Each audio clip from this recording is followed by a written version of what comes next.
There's this fact that I love that I read somewhere once, that one of the things that's contributed to Homo sapiens' success as a species is our lack of body hair. That our hairlessness, our nakedness, combined with our invention of clothing, gives us the ability to modulate our body temperature and thus be able to survive in any climate we choose. And now we've evolved to the point where we can't survive without clothing, and it's more than just a utility. Now it's a communication. Everything that we choose to put on is a narrative, a story about where we've been, what we're doing, who we want to be. I was a lonely kid. I didn't have an easy time finding friends to play with, and I ended up making a lot of my own play. I made a lot of my own toys, and it began with ice cream. There was a Baskin-Robbins in my hometown, and they served ice cream from behind the counter in these giant 5-gallon cardboard tubs. And someone told me, I was 8 years old, someone told me that when they were done with those tubs, they washed them out and they kept them in the back, and if you asked, they would give you one.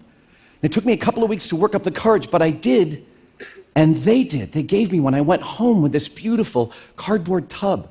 And I was trying to figure out what I could do with this exotic material, metal ring, top and bottom. And I started turning it over in my head, and I realized, wait a minute, my head actually fits inside this thing. I cut a hole out, I put some acetate in there, and I made myself a space helmet. I needed a place to wear the space helmet, so I found a refrigerator box a couple blocks from home. I pushed it home, and in my parents' guest room closet, I turned it into a spaceship. I started with a control panel out of cardboard. I cut a hole for a radar screen and put a flashlight underneath it to light it. I put a view screen up, which I offset off the back wall, and this is where I thought I was being really clever. Without permission, I painted the back wall of the closet black and put a star field, which I lit up with some Christmas lights I found in the attic, and I went on some space missions. A couple years later, the movie Jaws came out, and I was way too young to see it, but I was caught up in Jaws fever like everyone else in America at the time. And there was a store in my town that had a Jaws costume in their window, and my mom must have overheard me talking to someone about how awesome I thought this costume was, because a couple of days before Halloween, she blew my freaking mind by giving me this Jaws costume. Now, I recognize it's a bit of a trope for people of a certain age to complain that kids these days have no idea how good they have it, but let me just show you a random sampling of entry-level kids' costumes you can buy online right now, and this is the Jaws costume my mom bought for me. This is a paper-thin shark face and a vinyl bib with the poster of Jaws on it. And I loved it. A couple of years later, my dad took me to a film called Excalibur. I actually got him to take me to it twice, which is no small thing because it is a hard R-rated film. But it wasn't the blood and guts or the boobs that made me want to go see it again. They helped. It was the armor. The armor in Excalibur was intoxicatingly beautiful to me.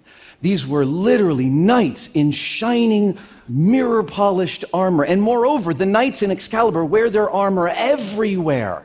All the time. They wear it at dinner. They wear it to bed. I was like, are they reading my mind? I want to wear armor all the time. And so I went back to my favorite material, the gateway drug for making, corrugated cardboard, and I made myself a suit of armor, replete with the neck shields and a white horse. Now that I've oversold it, here's a picture of the armor that I made.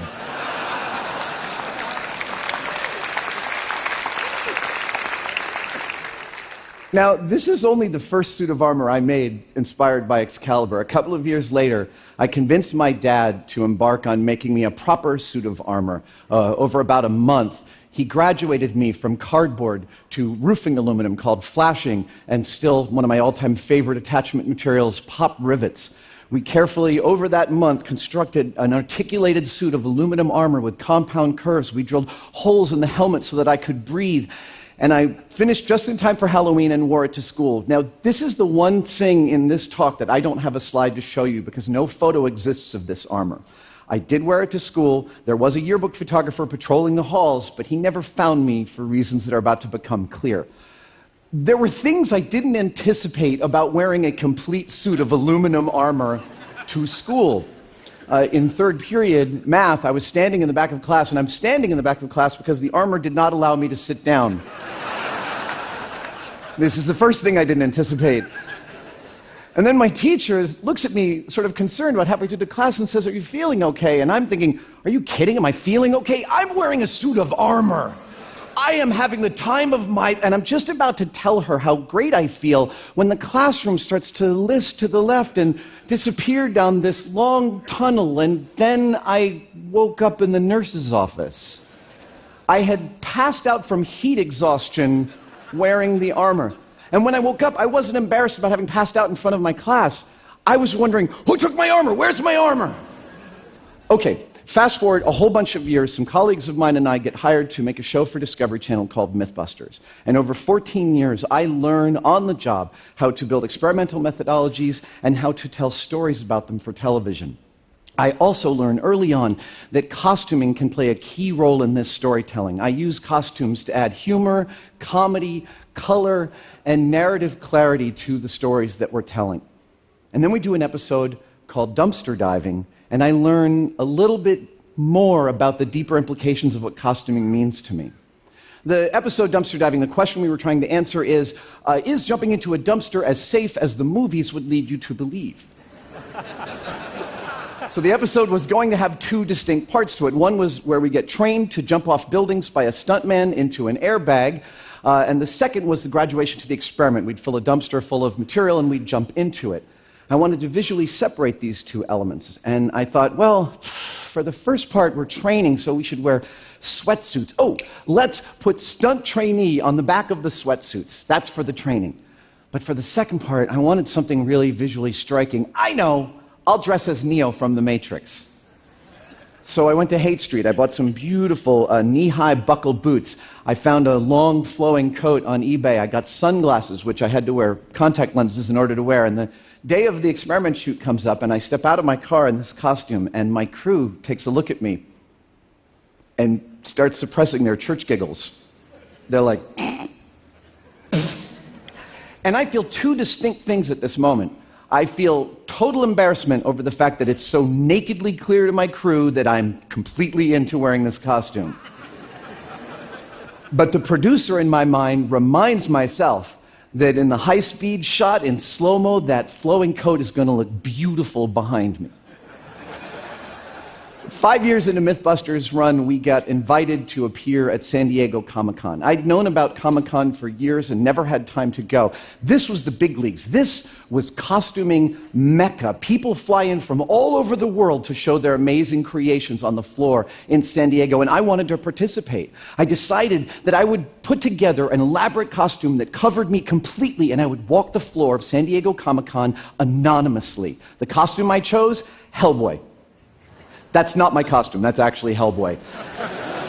But I spent months assembling the most screen-accurate Hellboy costume I could, from the boots to the belt to the pants to the right hand of doom. I found a guy who made a prosthetic Hellboy head and chest, and I put them on. I even had contact lenses made in my prescription. I wore it onto the floor at Comic-Con, and I can't even tell you how balls hot it was in that costume. Sweating. I should have remembered this. I'm sweating buckets, and the contact lenses hurt my eyes, and none of it matters because I'm totally in love. Not just with the process of putting on this costume and walking the floor, but also with the community of other costumers. It's not called costuming at cons, it's called cosplay. Now, ostensibly, cosplay means people who dress up as their favorite characters from film and television, and especially anime, but it is so much more than that. These aren't just people who find a costume and put it on. They mash them up. They bend them to their will. They change them to be the characters they want to be in those productions. They're super clever and genius.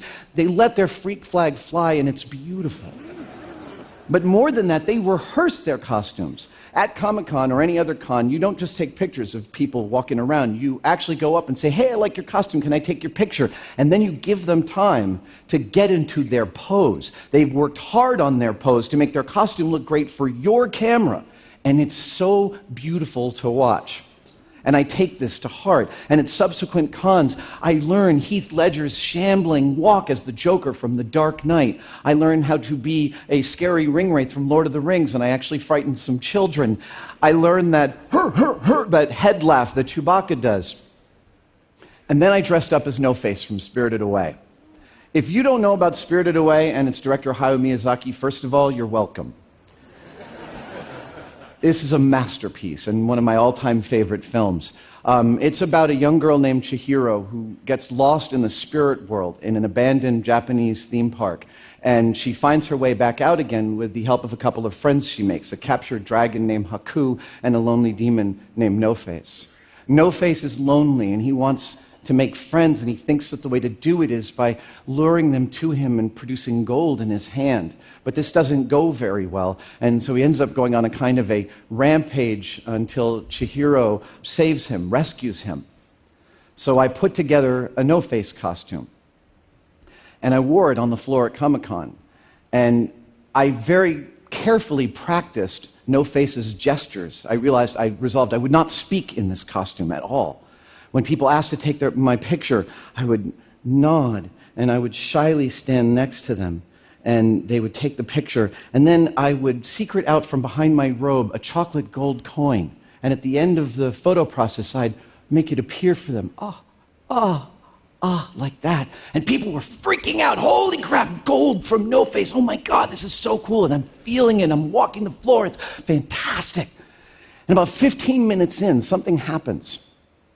Somebody grabs my hand, and they put a coin back into it. And I think maybe they're giving me a coin as a return gift, but no, this is one of the coins that I've given away. I don't know why. And I keep on going. I take some more pictures, and then it happens again. Now, understand, I can't see anything inside this costume. I can see through the mouth. I can see people's shoes. I can hear what they're saying, and I can see their feet. But the third time someone gives me back a coin, I want to know what's going on. So I sort of tilt my head back to get a better view, and what I see is someone walking away from me going like this. And then it hits me. It's bad luck to take gold from No-Face. In the film Spirited Away, bad luck befalls those who take gold from No-Face. This isn't a performer-audience relationship. This is cosplay. We are, all of us on that floor, injecting ourselves into a narrative that meant something to us, and we're making it our own. We're connecting with something important inside of us. And the costumes are how we reveal ourselves to each other. Thank you.